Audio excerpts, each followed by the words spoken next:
You mentioned in your Vanity Fair interview that you spend time looking for the language and the look for a project. So your day one, when you get the script, is there anything that starts to form in your mind when you get the Ted Lasso Biscuit script? Well, it was early on, it was episode two. So the cool thing about having episode two is a pilot is very, very hard, as we all know. It's so tricky for everyone. How do you introduce all these characters? How do you make them likable? How do you set a look? How do you set a tone? How do you set the vibe of the music? And you have in this world where there's so much content and people are really going to give you like maybe 10 minutes to see if they're in. You got to pull them in and then you got to stick the landing so well that they go, okay, let me try episode two.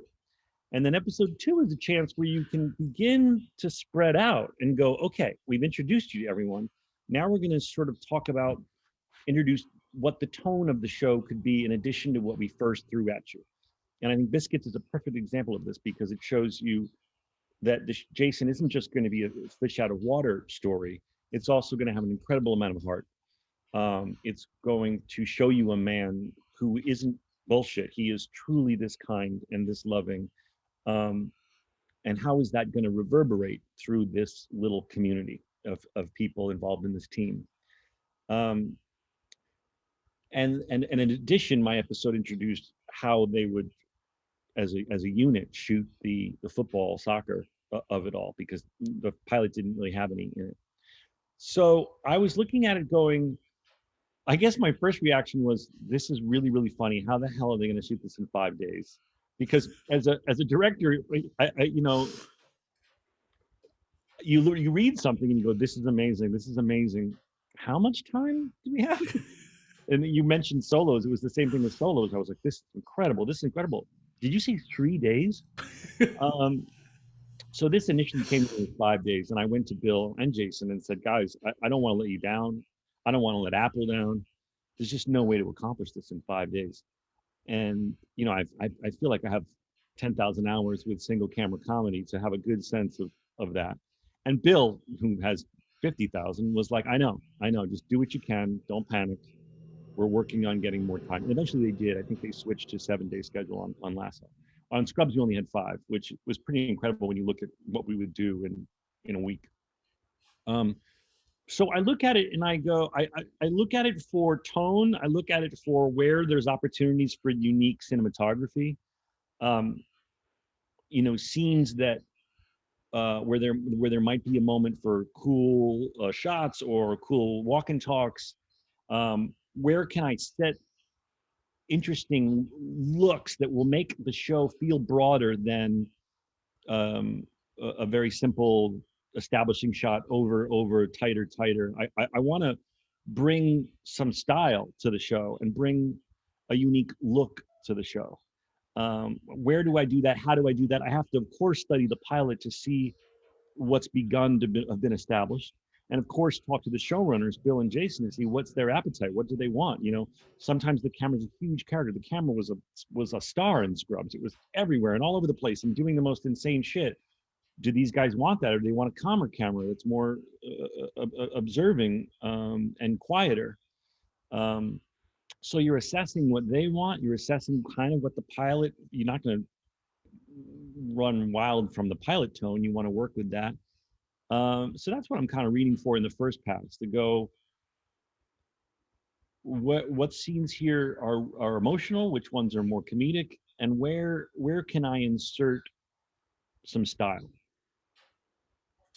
I can definitely see that in just in general from your episode, aside from, every episode of the show was so well directed, but like I can see the little things that make it your episode, like like nobody else did the center frame of the bowl and the cereal coming in, like those little jokes, I like those little POV jokes are so funny to me. Thank And you. I then had a whole lot more that got cut, by the way. yeah, I have a question about that too coming Release up, the but yeah. director's cut, Jason. No, Zach Braff director's cut now. It's funny. Like I was just it's thinking good though. I about would Scrub. say, sorry, you go Yeah. ahead. No, you first. You first. I'm just saying it's great to have people that save you from yourself. And I do think that I had they gave me they introduced the army men in this episode, and I'm like, oh my goodness, there's so much cool shit I can do with these army men. But again, it's episode 2. You're figuring what's the tone of the show. I'm there to serve the showrunners. What do you guys want? because I could fucking have a field day with these army men. Um, and you guys got to tell me what the tone is. You know, do you want to go a little bit crazy with these army men? They let me go a little crazy with the army men, but there were some shots that I had in there that were, we did some really fucking cool stuff that they were like, you know what? In this moment, that's a little bit outside of the tone that we're establishing. So I joked to them like, release the cut with the crazy army men. They were great guardrails, I think, for me because, um, again, I'm a bit showier with the camera than I think initially they wanted, and some of that stuff's in there. I love the shot that they kept in of Rebecca alone at her island, kitchen island in the end. The camera, you're in black, and you come up from her stark kitchen island. It's just like black marble, and the only thing on is the flickering TV and a glass of wine and the army man, and then we just sort of arm out over the island. It just shows such loneliness, and um, it's like the ultimate example of money can't buy you happiness because she's just sitting there depressed and alone in a flat that must cost millions and millions of dollars, or a house that costs millions and millions of dollars. Um, so there were beautiful little shots like that, and the sort of, I love the sort of macro rack from the army man to her face looking at it, and you know, there's lots of stuff in there I love. One of my favorite shots in that is when the press are attacking her in the room, and they Oh, and the camera, the rack focus back to her head. That was one of my questions. I love that shot because I love the way it, like, you can tell that the press hurt her with that, but she doesn't want to let people yes, know. Oh, yes, so exactly. You good. got it. And it's like she doesn't let them know, but you see the rack to her ear, and you see flash, flash, flash, flash, flash, goosh, goosh, goosh, goosh, goosh, and you just see her, and then you cut to her face as she pulls it together. Yeah, I love that stuff, man. That was like my Michael Mann moment. He does a lot of beautiful stuff like that. Pause 2 seconds for the goldfish. I did you have anything to do with the editing of the episode? Yeah, I did a director's cut. Yeah. So you waited exactly 10 seconds before Ted says anything. I love that. I watched it earlier this morning, and I caught it this morning, and I'm like, yeah, and I just started laughing. I was like, There's and I another had to moment. check the time, and I was like, it There's was another exactly moment 10 seconds. there's a Jason and Bill really love a joke that you have to wait for. Like there's another moment where Jason runs and is holding the door for Hannah, and she takes forever to come out. And Yes, I love it was a very tricky that. joke to do because that's a set that's not, that set door doesn't lead to where they're supposed to be coming from. So we couldn't shoot down the hallway. And they were like, that's fine, just stay on Jason. And I'm like, oh, you want to just stay on Jason this whole time? And they're like, yes, that's what's funny. And I was like, all right, but how long? And they're like, too long. And That and was they one of were my right. favorite jokes. That was all Jason and Bill. That was so funny. They were just like, we want it to be longer than you think it should be. I have to admit, I was skeptical holding on Jason, waiting for her that long. And you hear her footsteps. There's So another moment. that was tricky to shoot because you know, you kind of wanted to see, you know, my instinct was you wanted to see her down the hall coming and waiting, cutting to him, cutting back. But because of what the set was, we couldn't do that. And Jason and Bill were like, no, it's just as funny. Just stay on me waiting. I think it worked, man. I think it worked really well. I think Yeah, that joke, great. and then that joke, and I talked to some of the cast of Ted Lasso a few weeks ago, but I told Jeremy the "Caesar you later" moment Oh my goodness. was one of my favorites. I watched that.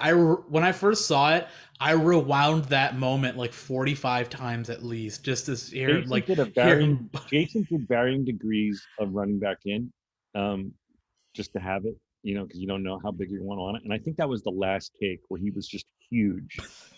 And it was so fucking funny. We were just dying laughing on set. And we were like, well, that's obviously the one you're going to put in the cut. That's also the episode where High Five Tree.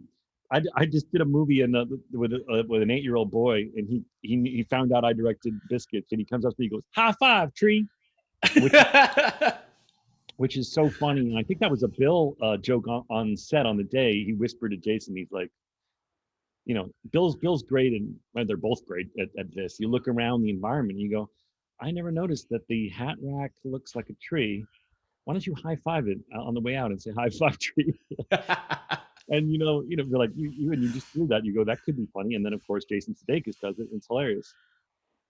Just those jokes, they work so well. And like, I'm also kind of disappointed that the episode wasn't nominated for writing as well. Like, because I think that it has some of the best writing I've ever like heard in a show. Like, there's like three moments I think of specifically. I don't know how much time we have. I'm sorry if this is a You're tangent, fine. but there's three moments like with the kids, right? When the kids are playing soccer, and like there's three moments we go back and forth between them. So it's the first one where Ted says the best way to get back to a man is to hit him or hit him between the legs at one point, right? Yeah. And then we cut to Rebecca, and then she's going through her arc where she's trying to figure out how to literally kick Rupert, Yeah. between the legs. And then there's the second one where she spins him around. He says, oh, like he says something like, oh, she spun me around like the Tasmanian devil. And then we cut to Rebecca again, and Rebecca is like, she's kind of getting spun around by Ted with the biscuits. Yep. And then the third time where he's like, you won't see me coming. And then when she's playing with when he's playing with the kid at the end and joking around, he's like, you won't see me coming. And we cut on that to Rebecca again. And then we cut to the biscuits and him making it. And I think that is just like such fantastic writing. You don't always need to have films that are just plot. Like, you can have moments as long as they work within the film. Like they could have these like messy moments is what I call them. Like, even though they're not messy, I refer to that in reference to like, tight, clean scripts, like the Save the Cat style, right? Alexander Payne said to me, he gave me a note on something, and I really, really look up to him. And he said, "Muscle a tear," about a scene, meaning like, I get what you're doing, and it's good. He goes, but what does it mean to you if I tell you to muscle a tear? And I always think of that when I'm writing. I go, okay, this is the clean, simple, by the book version of this. What is the specificity that you as a filmmaker are bringing to this scene? If it's a scene in a coffee shop between two old friends and they're catching up and one of them reveals something, okay, we've seen that 9 zillion times. What is the specificity and the uniqueness of your storytelling as that's only going to come out of your brain? That's a way to tell this story without upstaging the scene.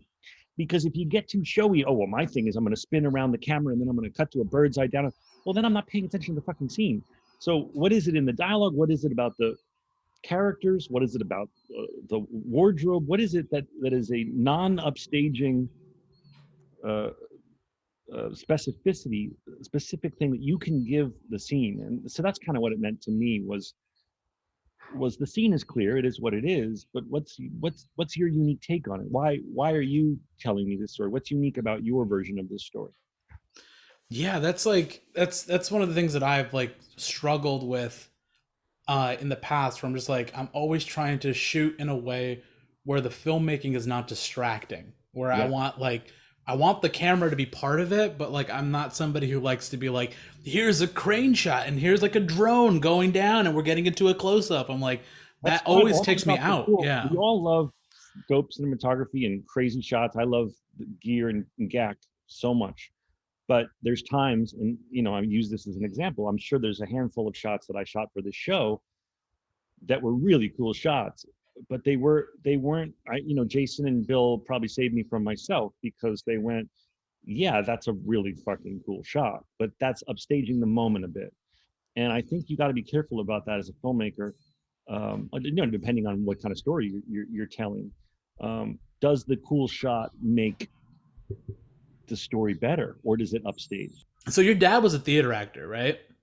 Not by profession, just his hobby. Yeah. He was a trial attorney, and he loved the theater more than anything. Well, baseball and the theater. So not only would we come into New York City to see all the plays, but he was active in the community theater. And because he was very talented and very charming, and of course a trial attorney, he knew how to get in front of people. He would always get like leading roles. So for me, I didn't know that the local community theater wasn't, professional. And to me, it seemed professional, and it was exciting. And that was what got me into acting in the first place, just going to see him in the local shows. I was interested to know if, looking back now, if there's anything that you learned from your father that you use today. Oh my God, we don't have enough time, but yes, a zillion things. How do you mean specifically? Do you mean specifically in the arts? Yeah, like specifically like in the way he performed, the I way see. he used his art, or just the way, his work ethic. Like I'm curious to know like how much of that has now have you come full circle with and use So in your much. I mean, my father was. I mean, there's so many phrases that he would say that stick with me all the time, and one of them was never be afraid to pick up a broom. Meaning, when I was starting out and being a PA, like, don't be the guy who's doing the minimal amount of work. Be the guy who's picks up the broom when no one asked him to, and is showing, not just showing, but doing in front of all the people that you're going to be the hardest worker. You're not going to be going and hiding out. You're going to be the hardest worker. And I was that. I was a PA for many years when I got out of film school, and a lot of PAs would be hiding, and I was just like, I worked harder than anyone. And also another big thing, he was a big champion of not being afraid to ask questions or favors of people, in the sense that, like, you might be afraid to ask, if you're a young PA, the gaffer to explain to you what he's doing. You might be like, I'm not supposed to talk to the gaffer, but I was that guy. I'd be like, sorry to bother you, but why are you hanging that light like that? And crews universally love to share their knowledge. They love, yeah. especially to a young person, they'd be like, because they remember themselves. So in that way too, people would share their knowledge with me, and to this day, I mentioned Alexander Payne. Like, I'm a big fan of his. I thought of my father, like, let me reach out to Alexander Payne and see if he'll read my script and give me thoughts, Yeah. which of course he said yes to, which was awesome. But it's still happening to this day, of me thinking of my dad going, he's somewhere now, hopefully, and hopefully there's somewhere beautiful where he's watching the Mets and Les Miserables simultaneously. But I think of him all the time, and thinking about not being fearful of putting yourself out there, and not being afraid to get a no from someone, because you'll get lots of no's, but often you'll get a yes. You as an artist, have you learned anything on Ted Lasso that you're now going to take over into your next project? I learned, as I always learn, to um, when you make a bold choice, cover yourself um, with some protection in case you get in the edit room and the bold ass choice doesn't feel right anymore. So you want to, for example, you can do some very creative, cool Steadicam oneer, but you have to cover it in some way that you can cut in and out of it if you get screwed. For example, we had a few in Lasso that, there was a whole plot line that got cut out of my episode where they actually go on a quest to try and figure out where the biscuits are coming from, which was very, very funny. But for time, they had to cut it. So there's things where especially with single camera comedy, where you go, oh my God, this would be a really cool walk and talk, and with Steadicam, we'll do it as a oneer. That's great, but you have to make sure that you shoot some coverage, because if I get to the edit room and we're removing a whole plot line, you're screwed. So you have to give yourself a little bit of a safety net, that when you get in the edit room, you won't be painted into a corner.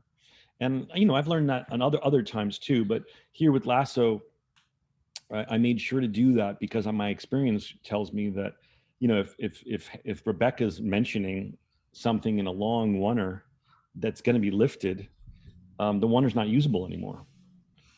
So I have to give the showrunners some protection, and so that's something that came up in this show, that your job as a director on single camera comedy, because it's not ultimately your cut. You submit a cut, but it's up to the showrunners in this particular medium.